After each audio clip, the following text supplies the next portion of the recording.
Thanks all very much for being here for this panel. My name is Craig Chappell. I'm the senior editor of PocketGamer.biz and also our new website, influencerupdate.biz, all about B2B side of content creators and influence marketers. But back to the panel on gold standards of acquisition and retention. We've got an illustrious set of speakers here. If you could all introduce yourselves, please. Sure. Hello, everyone. My name is Kiki Gavrilidou, and I'm leading the business development team for Chartboost for EMEA region. For those who are not familiar with Chartboost, as Johan said before, we are one of the biggest mobile gaming ad networks, and we help mobile gaming developers with their user acquisition and ad monetization activities. Hi, my name is Nick. I'm the co-founder and CEO of Megacool. What we do is that we provide a tool that helps games utilize the user-to-user marketing. So as opposed to ads, that's another way to acquire more users. Hi guys, Marcelo Ballestiero. I'm the founder CEO of Libring. Our solution basically helps game developers to aggregate and collect and aggregate all the data coming from ad networks, mediations, and user acquisition. So basically have a full visibility of your metrics. Hi, my name is Kathleen Evers. I'm CEO and founder of Forever's Games, based in France and focusing on PC distribution of a lot of indie titles and also doing evangelism for a US-based company called Gender Technologies, who's actually developing an interactive streaming tool for developers. So, yep, that's it. Thanks very much. So the first question I was going to ask is quite a broad question. Is user acquisition for mobile developers broken at the moment? In terms of, and you can correct me if you think I'm wrong, that it's been getting more expensive for a long time. And so for developers that aren't massive publishers, is it just kind of, if you want to go through Facebook and Google, for example, or other ad networks, too difficult for them? Yeah. Well, broken is a big statement, and even if I'm a journalist. Yeah, and even if I like drama a lot, I wouldn't say that. So yeah, it's true that it has become way more expensive and more challenging. And yeah, we have seen that many developers complaining about high rates, not only on our network, but generally across all the networks and Facebook and Google. However, I think that current situation basically urges all the developers and advertisers to be more creative, to think out of the box, to be more data-driven. Because if you just throw money for user acquisition and then you don't expect anything from return, or you don't know what you're expecting, then of course this is not sustainable anymore. Can I add a comment? Yeah. Yeah, broken is a big statement. I think that we live in a very like noisy world. There, like some of the previous presentation has mentioned, there's like 800,000 apps. So it is necessary to acquire users, to get them somehow. Just a few years, or not a few years ago, but like 5 years ago, it was maybe possible to launch an app and then get a few installs and get it going from that. I think it's just evolution of the market as general. It's becoming more expensive, but you need to measure and know exactly what you want from your CPI, or if you know exactly what you want, even if it's expensive, but you make money with that, that's, you know, it's just a matter of tracking and measure. And then have a goal to what you want to extract from that specific user acquisition. Yeah, Greg, it's certainly banned, but not broken. So, yes, I think that, you know, we have to come up with more creative ideas to get to enlarge those user bases in any case. And that's where the new technologies came up with smart ideas like Gender Technologies, for instance, who makes the actually the streamer and the viewer of that stream active in real time during the stream sessions. So that's one of the technologies that nowadays are getting really important to discover and to get time to give the developers the time to implement, to do the shout out to them, to make them aware that those new technologies are existing and really good tools for them, because those smart people are developing smart tools for the developers. So when it comes to the kind of the avenues I was referring to, do you see things changing there, things getting cheaper for whatever reason, or it is you've got to be creative? Well, from a network perspective, yeah, like I can talk about what is happening in Chartboost, and yes, we see many changes in terms of how advertisers now approach their UA strategy. So I would say they understand that finding the good quality users, it's way more difficult now, because the market is saturated, there's a lot of competition, there are already well-established companies and games like King and Supercell and Playrix, so it's very hard to get those users. So they come up with new ideas. So for example, one thing is they experiment a lot. And they are willing to try new things. They are willing to test, make different tests in terms of creatives, try new ad formats, or make more individualized ads, or run different tests in UA campaigns.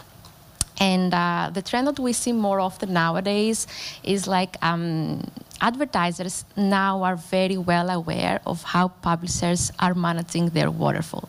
So basically, they come to us and say, okay, I want this specific source because I know it works really well for my game. How can I get that premium traffic? How can I climb on the waterfall? What do I need to do? So there's a more interactive communication between the UA managers and the partners, if that's Chartboost or Unity or Facebook or whatever. And yeah, they are more open-minded to try new things. What are some of the other creative solutions that developers can use, perhaps outside what you might consider the normal channels, to acquire lots of new users? I know with Megacool, you're doing some pretty interesting things. Yeah, our background is from a game company called Dirtbit, which had a game called Fun Run, which was a multiplayer racing game. And we didn't spend anything on user acquisition. Everything was just done organically. So Megacool is trying to create technology around this user-to-user recommendation of the games, and help users invite their friends and make it more engaging. So it's about like recording part of the game, and then you can showcase that to your friends.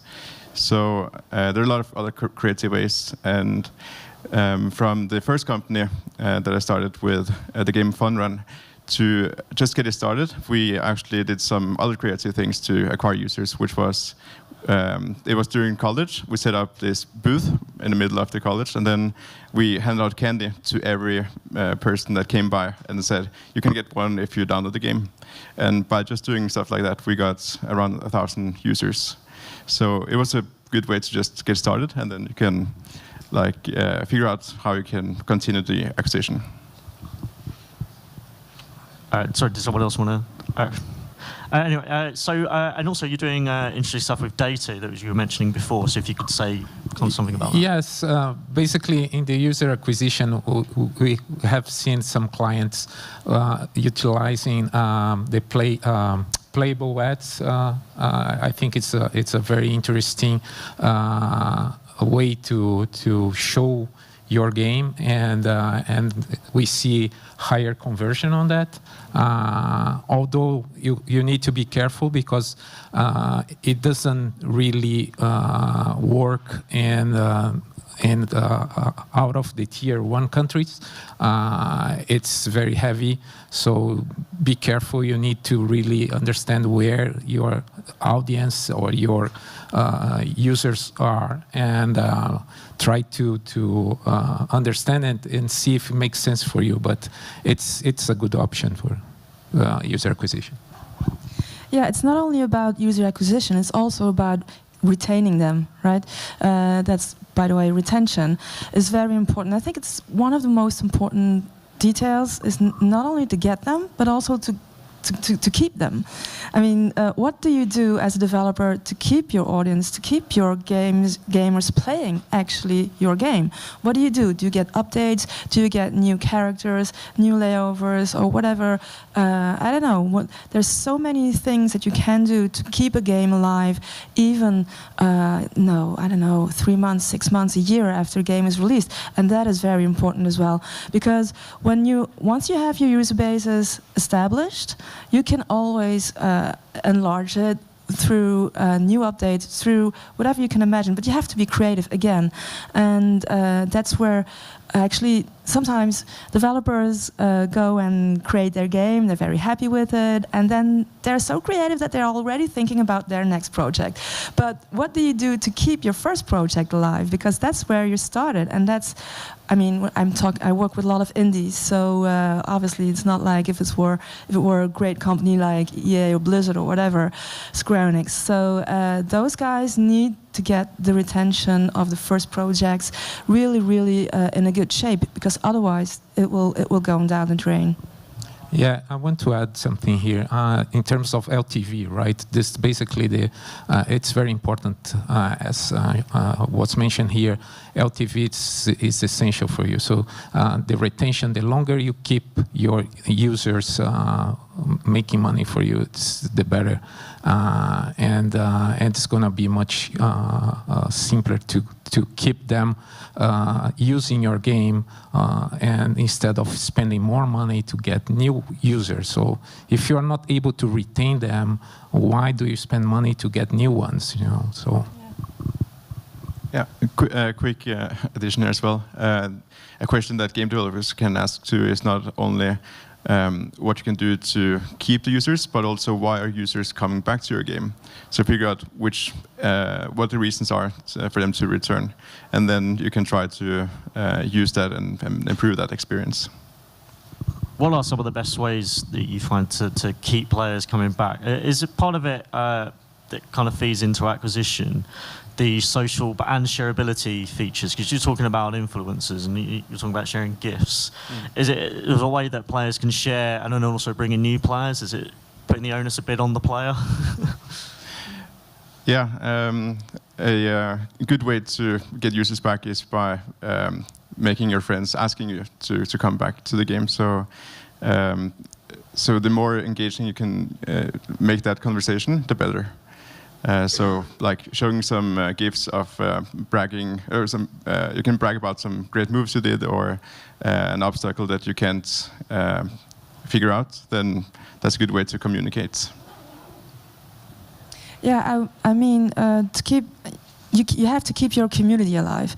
If you don't have a moderator or something, really community management, that's a full-time job, and it's not mine, but it's a real job and full-time. It's really a lot of work to keep that community alive through social media, but also by creating DLCs, for instance. There's so many ways to retain those people, but I strongly believe that community management is a very, very, very influent part on the retention and user acquisition as well, of course. Is that not just keeping players happy, but keeping them talking with each other about things and making sure that just their voices are heard? Is that what you... Sorry? You said community management. I guess I'm trying to just elaborate a bit more on that, and I guess that's about making sure that just their voices are heard, making sure that they're actually working with each other on things? Yes, so the voices to be heard is very important too, because whenever they give you, it's important, for instance, in a Kickstarter project or something, whenever they come back and say, okay, I would love to see this character a bit more like that, you have to listen to the community as well and implement those objections or comments or whatever remarks that they may made. You have to take care of that too, that they are really respected, because otherwise, the community will lose his interest in the game, and so they don't listen to me in any case. So why should I bother staying in this community? And that is that's going from that's a word on mouth thing. So everything goes like a little waterfall. You also need to understand when your customers are leaving your game, right? You need to detect it's day 3, day 7, day 30, and with that, only measuring and analyzing your data, you're going to understand what's going on, right? You can think that part of my game is not working in this moment when they achieve this exact position in the game, right? So that a little change in that specific part of the game will make a lot of difference to keep them using your game later. So it's a matter of measuring and going into the data analysis all the time. So that will give you a lot of insights about what to do next. Just to add a nice example, going back to what we said about community and about listening to users' feedback, I think a very good example of that is Fluffy Fairy with Idle Miner Tycoon. For me, it's one of the, let's say, most user-oriented companies. They really listen on user feedback. So the user can say, I want this feature, or I want this and that, and they do it. And that's why it's one of the games with really high retention rate, but with also very strong community presence. They are on Instagram, you can share live stories, you can share things on Facebook. So basically, this is not only high retention, but it's free users, because it's a positive loop that already happy existing users bring you more users. If you don't know about Fluffy Fairy's games, I think they've had like 50 million downloads in just a few years. So if you don't know, definitely worth checking that out. And check the game, it's really good. And I was thinking about, so you got the user acquisition process, and then you actually get someone to play your game. But does there have to be some sort of I'm trying to think of the word. They've got to connect properly, so you can't. Basically, on Twitter, I see some very suspicious ads of these 3D open world games that are then advertising a 4X strategy title. So has there got to be some similarity between the ad and what the player is going to see straight away in the game? Yeah, of course. I think it's like very straightforward. If you show an ad and it might be like very flashy and very attractive, and then the user downloads the game, but then what the gameplay doesn't really, it's not correlated with what he has seen in the ad, then of course he will leave the game, right? And yeah, it will lead to a very low retention rate. But I think this is something that we see it happening because of the saturation of the market. If you think of some games that they are already 5-6 years old, it's kind of they run out of ideas. They don't know how to reach out more users. So they know it's not gonna work well, but they just do it and they hope that they will find the whales or more users out that way. But yeah, it's also something that we highly don't recommend our advertisers to do. Ads should be relevant. Yeah, I think it's almost the same as movie trailers. If you like show everything and then you spoil the movie, then they go to the movie and see it, then it's not that exciting. So that will be the same case for a game. And also seeing that showing off actual gameplay in these ads leads to better conversion rate and better retention. Yeah, it's hard to keep a game or to sustain a game with trying to mistake or to get users using a fake ad, right? With reviews in the app stores nowadays, people just tell the truth. So you see a beautiful ad, then you download, it's a bad game. Your number of reviews are going down very fast. So you get some clicks, you get some installs, but at the same time, your number of reviews is going to go down faster. So yeah, this doesn't make any sense. Yeah, it's the same. Yeah, as you said, Nick, it was, when a trailer of a PC game does not reflect really the, I mean, yeah, it happened to me lots of times, and the trailer was so impressive. They have been working on the trailer for like months, and then then you get the playable demo, and then it's like, what? This has nothing to do with it. I mean, so yeah, there needs to be a real correlation between the actual gameplay and a trailer. Same thing as for ads on mobile.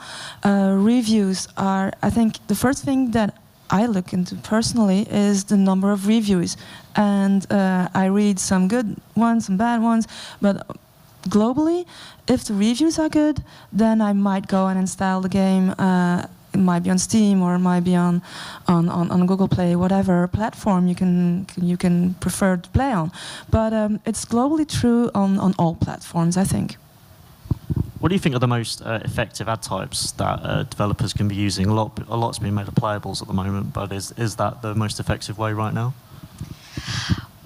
Well, if it really I don't like to start like that, but in terms of ad format, it really depends on the game genre. So we have been working a lot the last more than a year in our network with playable ads, and the truth is that we have seen great results and specific game genres. And just to be more specific, playable ads work really, really well for puzzle games, match 3, idle games, and casino slots. So more casual games. Exactly, actually. more casual games that the playable ad can really depict the gameplay, so the user can really understand, okay, how this is going to look like.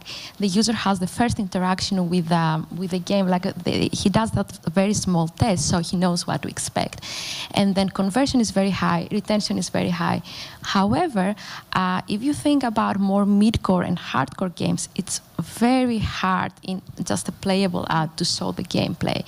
So in that sense, video ads work the best across all game genres. And it's true that it's way more, it's very different for an FPS game or an RPG compared to a casual game to get a real quick impression of what you can expect from the game, and totally that's true, and it's very that perhaps is one of the reasons as well why it's so difficult to have those mid-core games on mobile as well, I think.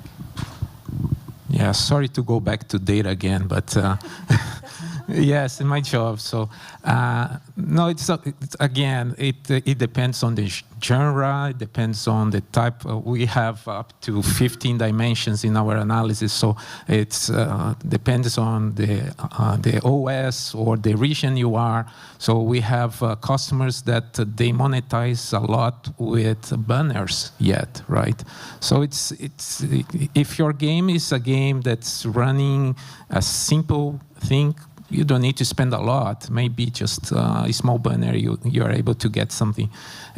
Again, it's you test, experiment, measure, and optimize. That's basically it, right? So I'm going to open it up to some questions if anyone has anything they'd like to ask, either about acquisition or retention. Not even a question from Mike. We got a guy. Is there another microphone? Yeah. Yeah, it was mentioned about like some nifty organic acquisition tricks. For example, like sharing important moments in the game amongst friends and communities. Like any other tips in that regard that are relatively easy to implement but have got quite a big impact? Yeah. So I think what's important to acquire users is that you use a lot of different channels. That can be ads, but also try to, I mean, every game has some kind of virality. Even if it's only 1 out of 1 million user that recommends it to their friends or his friends, then it's still some kind of virality. So you want to make sure that it's easy for players to share moments from the game, or to just invite them so they can play together. So I think the main tip is just to make it available, like a lot of different places within the game to invite friends, because you don't know when they want to invite friends. It might be after a gameplay, or it might be from the main menu. So you just have to make sure that you make it easy for users to invite friends. We have another question over here. Hold on. Awesome. Thank you, Mike. This is for Nick again. Do you see what kind of difference in retention and other ROAS measures do you see? What difference in quality basically do you see between organic installs and UA-based installs? That's a really good question. We actually see that the retention on the 14th day is about 60% higher compared to normal organic users when the user has been invited by a friend. And the revenue is about 2 times higher as well. So we think that's because when you invite a friend, you know that that friend is likely to play the game. You don't want to spam your friends with games you don't like. So it's a good way to like filter out and find the right users.